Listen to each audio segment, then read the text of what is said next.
will stop the recording at the end and open it up to questions. So thanks for being here today. We're going to walk you through your Erasmus traineeship process and everything you need to know and complete before you go on your traineeship. So today we'll walk you through who we are, some important documentation that you will need to complete. This includes your grant application form, your grant agreement, how much your grant will be, your academic preparation, as well as various things that you need to do, things like insurance, visas, and various readiness and preparedness. So a little bit of who we are. This is where we are located on campus. So I am Kristen. I'm the Erasmus Executive Erasmus Coordinator, and then who you will be emailing a lot here is Jody. She's the all things outgoing Erasmus Coordinator here, and we are here to help guide you through the process and answer any questions as they arise. So a little bit about Erasmus. You guys will be going on Erasmus traineeship. So Erasmus stands for European Community Action Scheme for the Mobility of University Students. It's the European Union's flagship mobility program in education and training. It's meant to enhance the European dimension of higher education and to increase both student and staff mobility. So its flagship areas are mobility, inclusion and diversity, digital mobility, and sustainability. And the University of Galway has been involved since its start. You guys will be going on a particular format of Erasmus, which is a traineeship. You might also hear it called an internship or a work placement. They're all interchangeable terms, but the official term used by Erasmus is a traineeship. The key thing about a traineeship is that it's based on work experience. So you will be receiving credit that's formally recognized by the University of Galway for the work experience. This does not include anything related to studying. So you will not be taking any courses, you will not be sitting any exams. This is entirely based on work experience. So hopefully you are excited to go, but if we had to sell it to you a bit, there's a lot in it for you. Students come back with great experiences, creating really great memories, making international friends, and really increasing their international network. Improving your language skills or learning a new language. So even if you are doing your traineeship through English, you will likely going to improve your language skills as the way other cultures might use English and different levels of English. You're going to have to improve the way you communicate just working with people of a different culture. You will experience other cultures firsthand, which broadens your horizons, helps you to grow as a person, gain valuable skills. And a lot of these are things like your soft skills. And then along with that is there are academic benefits to undergoing Erasmus. There is quite a bit of study showing that there's enhanced employability of individuals that undergo an Erasmus period. So we hope that you are all excited to go on your Erasmus. Because we believe at the end of the day that traveling is still the most intense mode of learning and that you will learn a lot throughout your process, not just your work experience, but about yourself and various soft skills that you will gain. So now we'll get into kind of the nitty-gritty, which is what do you need to do to go on your Erasmus traineeship? So there's several different documentation that needs to be completed. Some of it will be completed beforehand, and that will be a mix of being initiated by us and yourself, and some of it will be completed during and after, and we will walk you through each of these. I do want to highlight here that we have a traineeship handbook. That is a key reference for the entire process. So we definitely advise you to look at the handbook. Anytime a question arises, to look at the handbook first. That's likely going to be able to answer your question. In addition to, for instance, this recording, you can always go back to look at to answer any of your questions. So let's dive into that first row, which is the before you go on your mobility paperwork. So there's three main things that need to be completed before you go on your mobility. The first is your grant application form. This is, as the name sounds, it's an application form to receive an Erasmus grant. You have been sent this link already. This is a very simple web link. The deadline to complete this by is July 15th at 5 p.m. So please, if you have not completed this yet, make sure you get on it and sooner rather than later. We can't accept late applications, and it's always when you're trying to complete something late that your computer doesn't work or you don't have access to your University of Galway account. So do make sure that you get this done on time. We cannot accept late applications on this. Following your grant application form, you will then fill out your learning agreement. So your learning agreement is considered your academic contract to ensure you receive credit for your mobility. So this is an important document that will be filled out by yourself as well as academic coordinators or supervisors, both here in the University of Galway and at your placement. And this is to ensure that the work that you do during your traineeship will count towards your University of Galway degree. So it's a very important document that needs to be signed before you go on your mobility. Once you have these first two steps done, we will then issue your Erasmus grant agreement. This is your financial contract outlining the terms and conditions of your mobility grant. This is based on the information you provide us in the grant application, as well as the information in your learning agreement, because our learning agreement is going to outline the dates of your mobility, and the dates are what determine your Erasmus grant.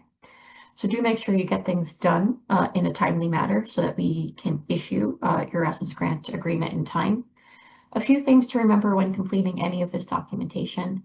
The information that you provide us is to create our database and our mailing list. So just please make sure that things are accurate. If you provide us with a wrong email address, we won't know that it's wrong, and then you might miss information. For all of the documents, we also want to note these are legally binding documents, so we can't accept digital signatures. So you can't type out a signature. So do make sure that you add your own signature. So this could be something like taking a photograph of your signature and then placing it in, or printing out the document, signing it, and then scanning it back. Some other things to note that we do see pop up is just misspellings, putting numbers incorrectly, particularly bank details. Again, there's no way for us to know if you've spelled your name wrong or if you put in your bank information incorrectly. If you miss these things, you might not get your grant agreement, and it might be difficult for us to fix things. So do make sure that you just take the time. None of this information is very difficult, but make sure you just take some time to fill it out and double check that things are put into the application form, that your grant agreement has the correct information in it. So just to dive a little bit deeper into what these three are. So your Erasmus grant application form, it's very straightforward. It's collecting basic information for us to process your grant and to just form our database of who you are, where you're going. The questions are very straightforward. A few things we ask is you just use your name as it appears on your passport. Just be consistent with your name. So you can use one name. If you usually use two, just be consistent. Same thing with an Irish or English version of your name. Just use one and stick with it. It will be easier for us to follow your process if you just use the same name. You will be asked to provide a permanent address. Use a home address, not a university address. You will also be choosing the dates. We understand that, especially during a grant application form, this might be a slight guess, but for the traineeships, it's very important that you provide us the exact dates, especially when it comes time to the learning agreement. These dates are what are going to determine how much funding, and if these are not correct, there has to be then amendments filled out that get further signed, so it's more work for yourselves to initiate the changes if these aren't correct. So definitely try and provide the most accurate dates as possible for when you will be going on your traineeship. The best way to find out this is to ask your host, what are the dates? When am I starting work and when am I ending? And again, gather some critical information before you start. Bank information, dates of your visits. Once you submit the form, you'll immediately receive an email like this, just confirming receipt, as well as some links to further information. Do only complete the form once, and then we will continue to follow up. And again, the deadline for the grant application form is the 15th of July at 5 p.m. Part of the grant application form is just you agreeing to us collecting your personal data. We are using the University of Galway's data storage policy. You're just clicking that you agree to this. You agree to the collection, use, and storage of your data. Your data is kept private with very limited access, and we are only collecting data that is required for us to process your grant and to pay your grant. But if you have any questions, feel free to reach out to us. Just to reiterate again, if you miss the deadline, so even if you submit this at 5:15, that's 15 minutes late, you will not be considered for an Erasmus grant. This is a very strict deadline, so do make sure that you don't miss the deadline. We can't consider late applications. You might be approved to go as a zero grant student, but you won't be eligible for an Erasmus grant. So again, make sure you submit your grant application on time. We cannot accept late applications. Okay, the learning agreement. So this is then your academic contract. So you can download it here. We will also send you out information on completing your traineeship learning agreement. It requires 3 different sign-offs. One is by yourself, and then it requires approval by both supervisors. So this might be your academic coordinator here at the University of Galway, and then your supervisor or employer at your host organization. Your University of Galway academic coordinator can help you identify the correct supervisor at your host, and also can help you to fill out your learning agreement. You will initiate your learning agreement. Your academic coordinator here at the University of Galway will then sign it, and then it will go to your host to sign. When you fill it out initially, you will not be filling out the section called during the mobility. This is for changes. These are for changes that might occur to the dates, changes to occur to what you will be doing. You will just be filling out kind of the main sections. So here's what the, why is this not going? Here we go. Here we go. This is the learning agreement. We will send it to you, and then you will fill it out and initiate it. Before completing it, please read the handbook that I have mentioned. It outlines what each section is and how to fill this out. It has a lot of information as well if you have questions about filling out the traineeship learning agreement. And again, your academic coordinator is the person that can assist with queries regarding your traineeship agreement, as this is your academic contract. We will be reviewing it for completion. Please make sure that you do fill out all of the sections and that it's filled out to the appropriate level of detail. Present. This must be signed before you start your mobility. If this is not signed before you start, you can't receive your grant. As I've already mentioned, computer-generated signatures are also not allowed on this, as it is a legal contract to ensure that you receive credit for your traineeship. We have 2 deadlines for the traineeship agreement, and these deadlines are so we can ensure that it's filled out appropriately, and it's fully signed, and so that we can take in the information and then process your grant agreement, because your grant agreement also needs to be signed before you go. So do make sure you fill this out in a timely manner as well. There are 2 due dates for the learning agreement, and this is based on when you are going on your traineeship. So if you are starting in September, this is due by 5 p.m. on Friday, the 21st of August. If you are starting your traineeship in October, this is due by Friday, the 25th of September. So do note down what date your traineeship learning agreement is due. Do start it well in advance of this, and if any questions arise, reach out to your academic coordinator. Following this, we then get to the 3rd piece of documentation that is required to be completed before you go on your mobility. This is your Erasmus grant agreement. This is then your financial contract. This is the financial contract between the University of Galway, Erasmus, and yourself. This is also a legally binding document, so you will need to sign it. This outlines the terms and conditions of your grant. So this has everything from how you will be paid. So this is why it's important you double check your bank details and you insert them appropriately here. You confirm everything that is required. So some things you are going to have to confirm is that you are a registered student. You still need to be registered at the University of Galway. Insurance, which I will get into in the next slide a little bit more, is a requirement of Erasmus. So you will be signing that you have signed up for insurance there, and that you hold a valid European health insurance card if eligible.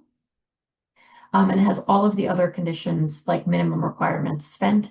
So do read this, make sure it's filled out properly, and then sign, date, and return it. Again, this has to be to us before you leave for your mobility. So a little bit on insurance. So insurance is a requirement of Erasmus, and this is travel insurance. So University of Galway now provides travel insurance to students. These are registered students, so make sure you are registered, who are going on a mobility for their studies. which is what you are doing, because you are going and you will receive credit for your traineeship towards your University of Galway degree. Therefore, you are eligible for this. You do not have to pay for it on your own. There are a few exceptions to eligibility. So if you are returning to your home country, for instance, you are not covered on the university's travel insurance. If you have a question on this clause, for instance, reach out to us. We will email you the AIG policy number and how to sign up for it. What you will simply do is register with the University of Galway email address and policy number via the AIG travel insurance app. There is a lot included in this, things like country reports and city guides, health information, worldwide medical information, and medicine information. This provides you translations, security and safety modules. It also has a virtual care program while abroad. These are things like an online GP. If you need like an English speaking online GP, you can get it through AIG. And there's also an emergency number, and this will connect you to a local network. So if you need help on the ground, you can reach out to this travel insurance. The AIG travel insurance does not communicate with us, so none of this comes back to us in the office. They are AIG, they're their own travel insurance agency. So you do have to sign up for this, and we do say look through some of the resources. This is something that you hope you don't need to use, but that you have all of the information in case that you do. And I will just give an example. I was recently abroad for work. I had travel insurance and I got sick because people get sick. And I used the travel insurance to come home earlier. So it's something that is there if you need it. Now, of course, you're not going just for a short period, so you won't be coming home early in instances, but it's just an example of saying that you don't know what's going to happen abroad. So the insurance is there. If something comes up, you can call the number to ask if there is something that insurance can do.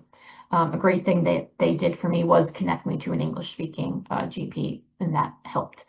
So do make sure you sign up for it and look at the resources that they have for the student policy.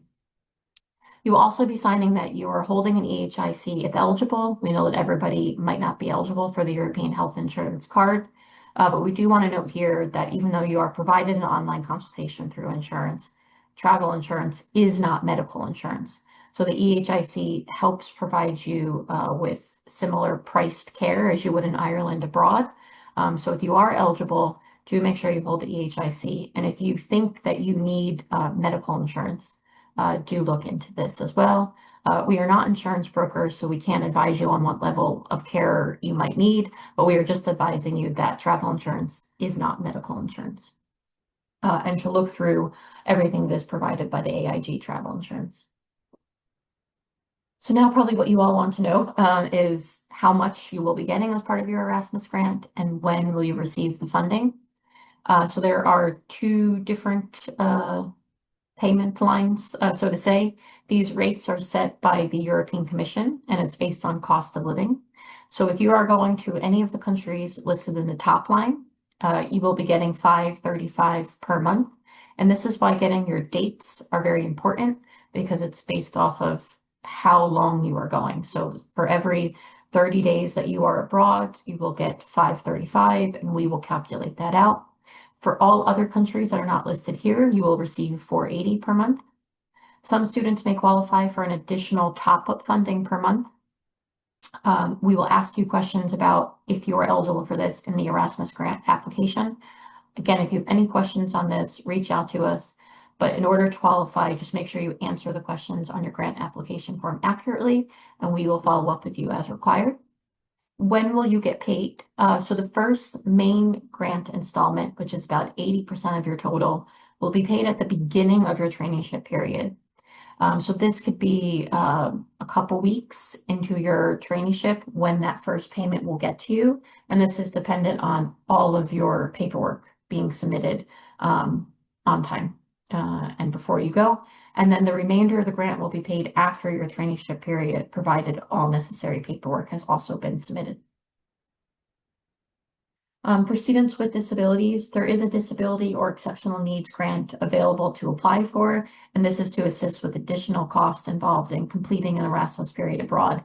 These are things like if you need assistive technology, a service animal. So these are things where you wouldn't be able to go on your traineeship without this additional cost. So if you think you qualify for this, again, reach out to us. We will send you the application form and you can see if this fits your situation.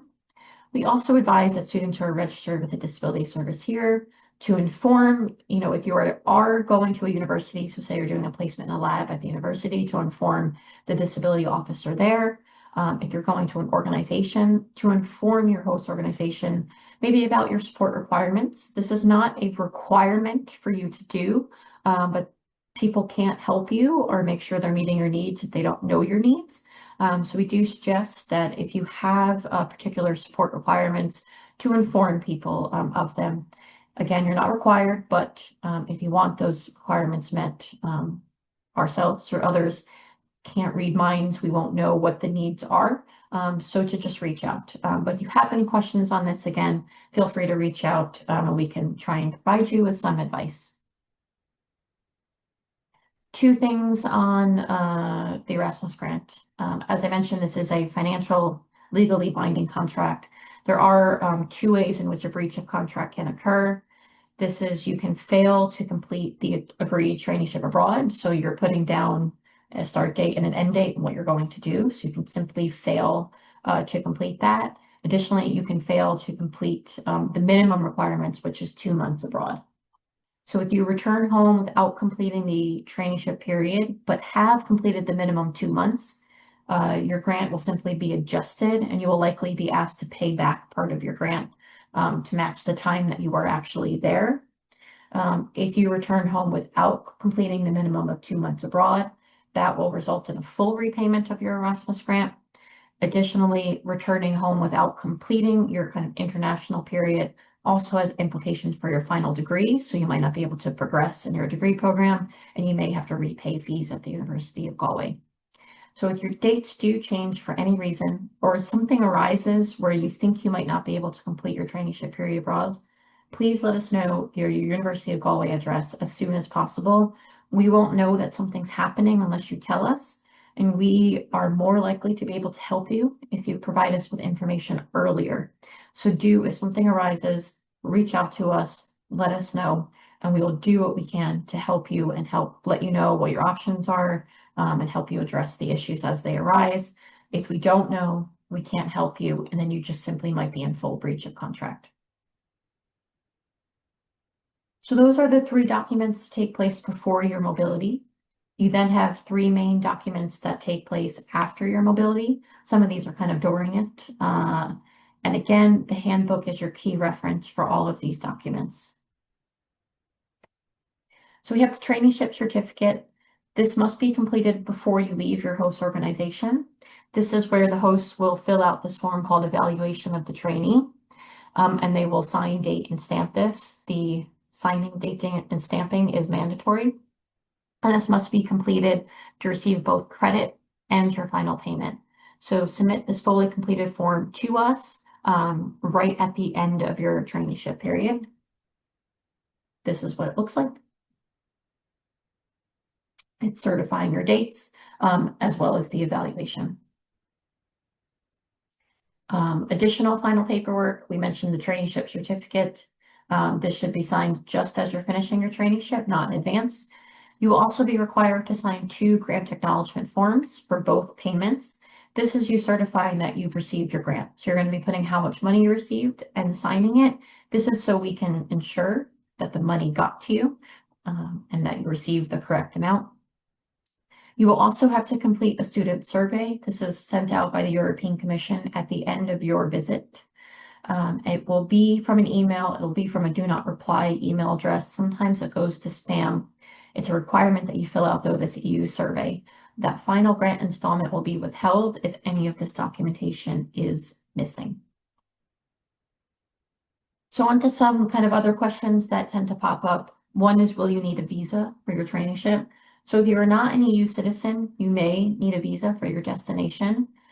We advise you to investigate this. So do a Google search, check with your destination's country's embassy here in Ireland. They'll be able to advise based on your personal circumstances if you need a visa. We do want to note that this does apply to UK citizens who only hold a British passport. I'm also providing another note that does come up. If you are doing your traineeship in Spain, working in Spain does require very specific registrations with the Spanish government. So please research if this is applicable to you. I do want to note here that we don't have specific visa expertise within our office, and getting a visa is incredibly personal. It's based off of your own personal circumstances, um, where you've lived at, your own passports, your own permissions, and based off of where you're going. So we can't provide you specific advice. The most we would do is also be doing a very simple Google search. So we do say if you think you might need a visa, or for instance, if you're going to Spain, to start researching what visa you need, what specific registrations you might need as well, and to start applying for these as soon as possible. We won't be able to provide you with very specific advice. I really wish we could.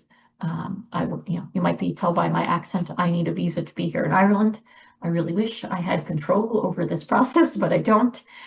So just to say, we can't influence your visa processing timeline. So if you think this applies, please start researching this earlier and getting your applications out. Some other things to be prepared for your traineeship.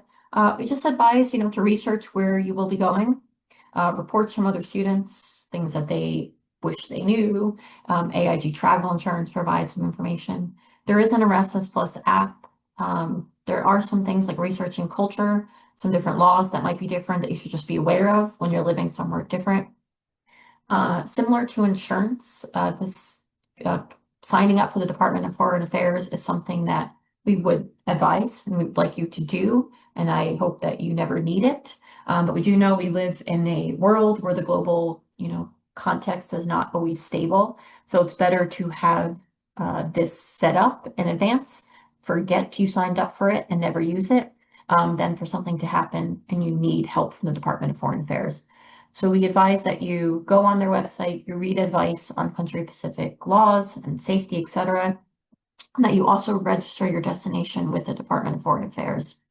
This will then sign you up. The consulate or Irish embassy of where you are at will then know that you are there.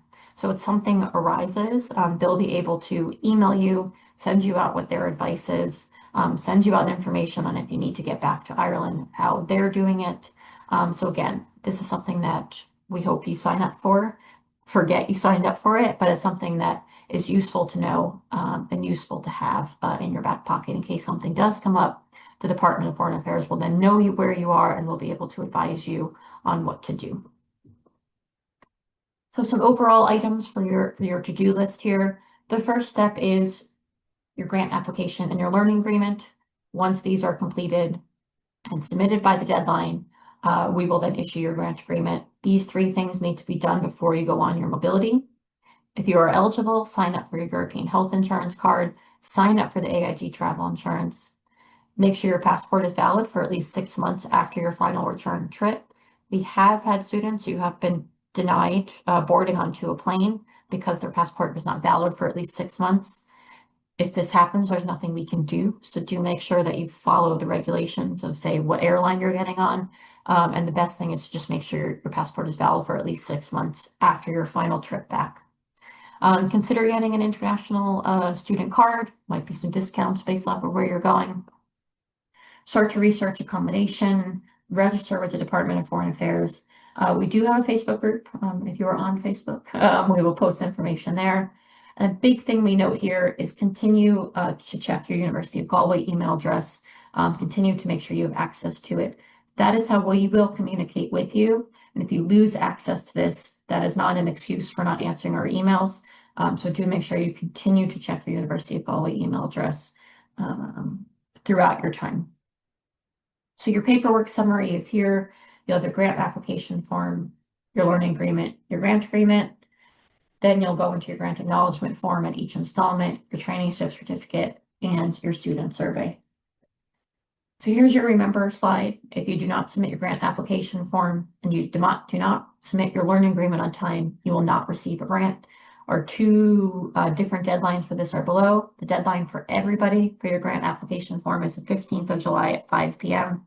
Then there are two deadlines for your learning agreement based off of when you are starting your traineeship. Please take note of these deadlines. And remember, these are very strict deadlines. If you are late, you will not receive a grant. Just to note on a few things on readiness, both academic and emotional, and then we will open it up to questions. Some things on academic readiness. This might sound really cheesy, but you are an ambassador for both your country and university. You are entering an environment where how you behave and how professional you are and how you act is going to reflect on how Irish students behave and act and how students of the University of Galway behave and act. So ultimately, your behavior, your attitude reflect the larger reputation of University of Galway degrees and its students. So for instance, you never know who's going to be on a hiring panel that you are on in the future. What you don't want is somebody to be on that hiring panel that interacted with the University of Galway traineeship student who had a really bad behavior, a really bad attitude, because in the back of their head, they have this thought that University of Galway students, they're not the best. So then your ultimate success in that panel might reflect on how somebody else interacted with the University of Galway student. So just note, nobody's expecting you to be perfect. You are a student, you are there to learn, but things like your behavior and attitude, being professional is something that goes a long way. So just some things to be aware of when you go abroad is that the work styles might be very different. The rules of engagement, so how you engage with a supervisor, how you email a supervisor might be very different. The business setup might be different. Things like healthcare culture are going to be different. So as I mentioned, nobody's expecting you to be perfect, but just ensure you're doing things like utilizing professionalism. This can be in the format of proper email etiquette, just making sure you're paying attention to the rules, that you're following what's set out in your learning agreement, simply that you just have respect and that you have academic integrity, you're not cheating or using AI when you say you're not using AI, things like that. And just note that all of this does reflect back not only on your ultimate success, that's coming out of this traineeship, but how University of Galway students and its ultimate degrees are viewed in kind of the larger international context. Just a note on emotional readiness. You likely are going to experience culture shock. You're not just going somewhere on a holiday with friends or family. You're likely going somewhere by yourself where you're going to be living and working in an entirely new environment. And so there is an impact of moving from something familiar to something that is unfamiliar. Things are going to be a shock. It's an entirely new environment. You have to learn a new way of doing everything. You have to find new grocery stores. You have to find a new way of traveling around the city. You have to learn a new culture. You're going to be separated from important people. You're going to lose familiar routines, and just everything's going to be new. One thing that students tend to come back and say is the food was completely new, new climates. So I just want to note that this is normal and it can happen to anything, both big and small. As I mentioned, I'm not from Ireland, so when I first moved here, the biggest culture shock I had was to something incredibly small. I was in kind of a work meeting here at the University of Galway. I was eating a snack, as one does in a meeting, and I had finished eating my snack. And I asked where the garbage can was, and everybody laughed. And it wasn't a mean laugh, but it was just at the term garbage can because I didn't use the word bin. But in probably the next 30 seconds, I went down this culture shock rabbit hole, and everything in my head came up of what am I doing with my life? Do I belong here? What is happening? But then it just passed and it was fine, and now I laugh about it. But just to note that this is likely going to happen. It's very common. It should pass. You're not alone in this experience. Contact your family and support groups on a regular basis. Bring something familiar. Find a familiar hobbying club. If this persists and you are having problems, don't hesitate to contact us. You also have access to University of Galway counseling services while you are abroad. And the AIG travel insurance also has some emotional readiness tools. So again, culture shock is normal. But if you're having problems, also normal, but do reach out to us because we won't know what's happening unless you let us know.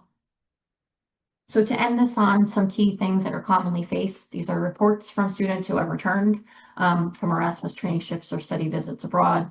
The biggest challenges students report is adjusting to living alone, having to adopt to certain foods, and adapting to the expenses of living abroad.